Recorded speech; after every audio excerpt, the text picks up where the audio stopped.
And topping the news at 4:30, some people think he's stirring up controversy for clicks and views. Others say he's providing a community service. Either way, Dan Warmus finds himself in a difficult situation these days. His First Amendment auditing activities in the city of Lockport are prompting accusations of harassment, which he denies. News 4 Investigates takes a closer look at how these harassment charges, if they stand, could impact conditions of his federal probation. Luke Moretti has more. I will never go down the wrong side of history. I'm not built like that. It's not going to happen.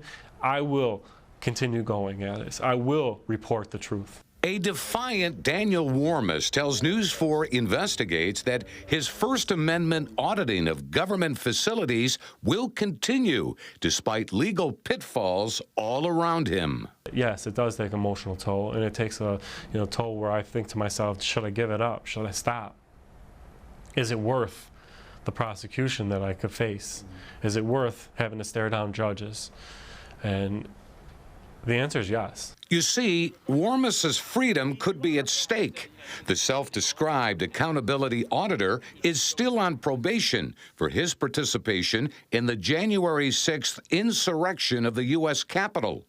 His federal probation comes with special conditions, namely that if his audit activities result in charges of harassment or disorderly conduct, that could be considered a violation, and Warmus could face several options, including incarceration. And I'm not afraid. I'm not going to say prison is fun.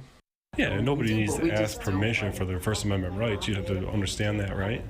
Warmus runs the YouTube channel Auditing Erie County. He posts videos of his encounters at government facilities, testing constitutional protections, and then grading the interaction with a pass or fail. What was the point in not giving that number out? With 81,000 subscribers and counting, his stuff gets seen. Critics say Warmus, who considers himself a journalist, is out to get clicks and views by stirring up controversy and embarrassing government employees. Why do you guys not have your body cameras on? What are these things for? So you can violate people's rights without being on video? But Warmus says every audit subject receives the same treatment and that he very rarely cuts down video. And if he does, it's to keep it under an hour long. Number one, I want the integrity. I don't want people to be like, well, he creates a controversy, then he just shows what you want to see. Right? That never happens with Auditing Erie County.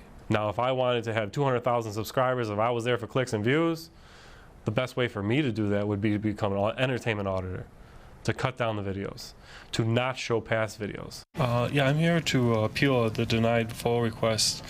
His video recordings at Lockport City Hall over the summer are ruffling some feathers. 4 employees in the clerk's office filed harassment charges against him.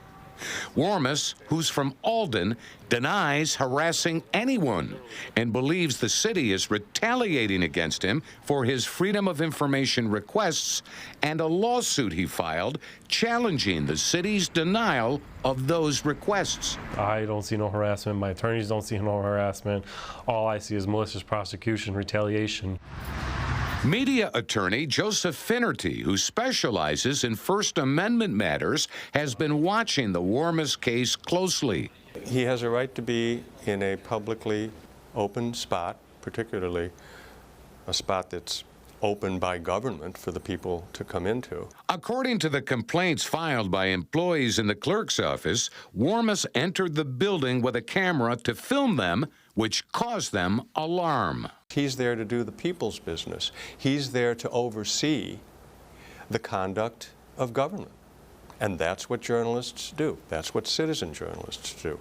And we all have a right to see how government operates. Warmus filed a Freedom of Information request with the City of Lockport for police body camera footage stemming from a February recorded audit of a State Department of Labor office.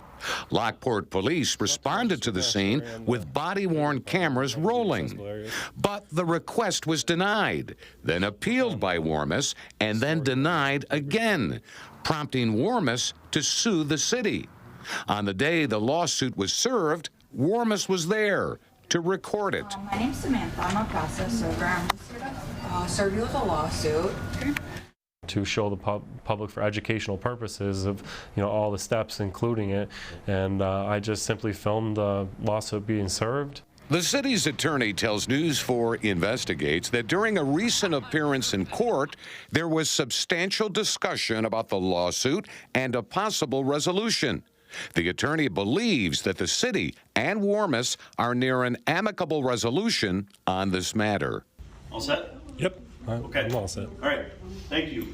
An affidavit submitted by City of Lockport Police Chief Stephen Abbott states that he recommended that the city deny the Freedom of Information request because the records were compiled for law enforcement purposes and may be relative to a pending law enforcement investigation. And they denied the body camera footage with the excuse that body camera footage is derived for law enforcement purposes, and there may be a future investigation, which no criminal activity happened that day, so that what criminal investigation could they be doing, I'm not sure. First Amendment attorney Joseph Finnerty, who considers Warmus's audits journalism, says there's a history of government using certain tactics to chill reporting and accountability, whether it be a citizen or paid journalist pressing.